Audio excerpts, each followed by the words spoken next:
I have been extremely fortunate to spend my life traveling the world to film and share the wonders of nature. All life on Earth is both product and contributor to its place in space and time.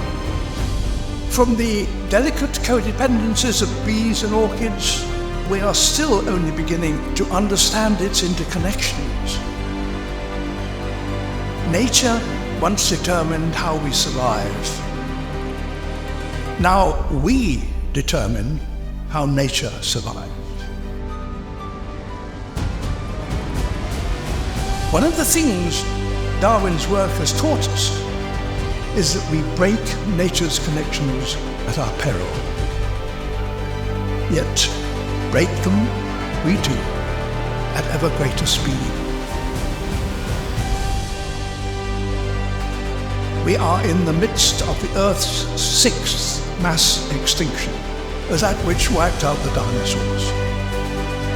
I've always believed that few people will protect the natural world if they don't first love and understand it. What we do in the next few years will determine the next few thousand.